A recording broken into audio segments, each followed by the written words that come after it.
नमस्कार, बहुत बहुत स्वागत है।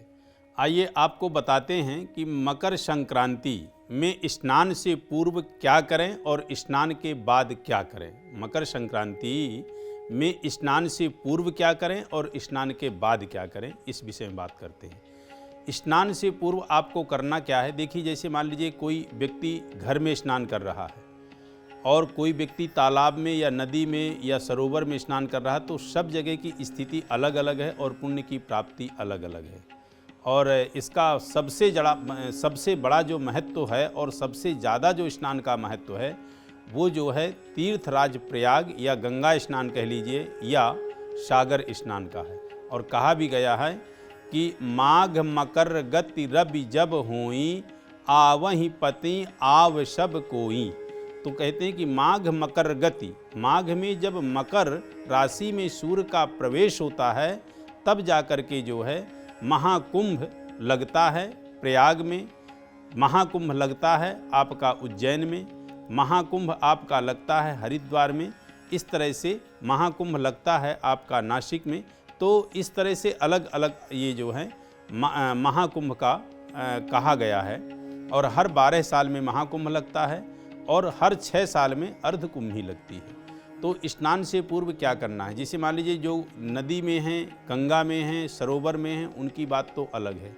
जो घर में हैं वो स्नान इस तरह से करें, स्नान से पूर्व जल में गंगा जल को मिलाएं। ध्यान रखिएगा, गंगा जल में जल को नहीं, जल में गंगा जल को। जैसे जल की बाल्टी आपकी है तो उसमें गंगा जल डालें और गंगा जल डाल करके उसमें कूट करके थोड़ा सा सफ़ेद तिल डालें। ध्यान रखिएगा, सफ़ेद तिल डालना है और सफ़ेद तिल गंगा जल डाल करके फिर आप स्नान करें तो उस स्नान से आपको अति उत्तम जो है पुण्य की प्राप्ति होगी। स्नान के बाद तिल और गुड़ थोड़ा सा जो है अग्नि में डालें, यानी थोड़ा सा किसी उसमें जो है दिए में अग्नि को थोड़ा बना लें और थोड़ा घृत, घी, थोड़े तिल, थोड़ा गुड़ एक तरह से उसमें हवन की तरह जो है अग्नि में अर्पित करें।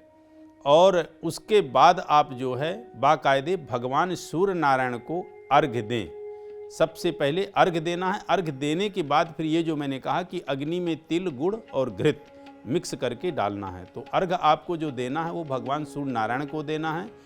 पूर्वाभिमुख होकर के तांबे के पात्र में गुलाब का फूल डाल के, गंगा जल डाल के, गुड़ डाल करके, और फिर आपको नारायण को 3 बार अर्घ्य देना है और 7 परिक्रमा करनी है। और आपको पूरी कोशिश के साथ भगवान सूर्य नारायण का आदित्य हृदय स्तोत्र का पाठ करना है, जो कि आपके लिए बहुत उत्तमाति उत्तम होगा और सर्वोत्तम होगा। तो इसलिए आदित्य हृदय स्तोत्र का पाठ करें और हो सके तो सूर्य गायत्री का जाप करें, सूर्य के मंत्र का जाप करें। देखिए, सूर्य एक ऐसा ग्रह है जब उदित होता है तो अपने चंद्र किरणों से समूचे ब्रह्मांड के अंधकार को नष्ट करता है। यदि व्यक्ति ने सूर्य की तपस्या, सूर्य की पूजा करके सूर्य भगवान की कृपा प्राप्त की तो समझिए उसका जीवन चहुमुखी प्रकाशमान हो जाता है, चहुमुखी विकासमान हो जाता है।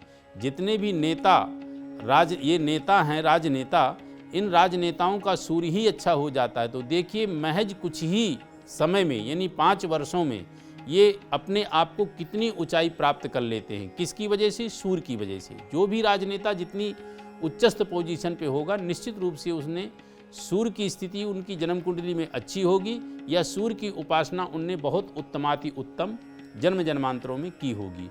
तो जिनको भी किसी भी प्रकार की दिक्कत है, जीवन में कोई भी आपको परेशानी आ रही है, तो सूर्य की आराधना आप अवश्य करें। क्यों?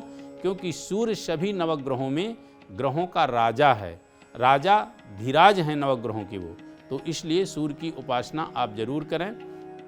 और आपको ऐसा करना है स्नान से पहले और स्नान के बाद फिर आप सूर्य को अर्घ्य दे करके फिर जो भी आपको दान देना है, घी है, खिचड़ी है, वस्त्र हैं, गुड़ है आदि जो भी आपको दान देना है, जो भी आपकी दान देने की श्रद्धा है, उस दान को आप निकाल करके उसको यदि किसी पूज्य ब्राह्मण आप जिनको जानते हैं उनको देते हैं तो ठीक है, नहीं तो मंदिर में जाएं या किसी भी को दान दे सकते हैं। और दान पूज्य को ही दिया जाता है, ध्यान दीजिए। और किसी गरीब कोई असहाय हैं उसका आप सहयोग कर सकते हो, क्योंकि दान गरीब को नहीं दिया जा सकता। क्यों नहीं दिया जा सकता? क्योंकि कारण क्या है कि गरीब आपको दुआएं दे सकता है, लेकिन आशीष ब्राह्मण ही दे पाएगा, आशीष कोई साधु संत ही दे पाएगा। क्यों? क्योंकि जिसके पास पुण्य होगा, जो है एक संचित वेद पाठी ब्राह्मण होगा, जिसने पुण्य का संचय किया होगा, जो गायत्री का उपासक होगा, जो भगवान का भक्त होगा, जिसने भगवान की कुछ तप तपस्या करके जो पुण्य को कुछ इकट्ठा कर रखा होगा, वही आपको आशीष दे सकता है। तो इसलिए आप जो है दान करें और कुछ पैसों के साथ इन सामग्री को आप ब्राह्मण को अर्पित करें और ब्राह्मण से आप आशीष प्राप्त करें। निश्चित रूप से आपके ऊपर सूर्य नारायण की कृपा परिपूर्ण रूप से रहेगी और सूर्य भगवान आपको बहुत ही उत्तमाति उत्तम धन धान्य से, सुख शांति से समृद्ध करेंगे। नमस्कार।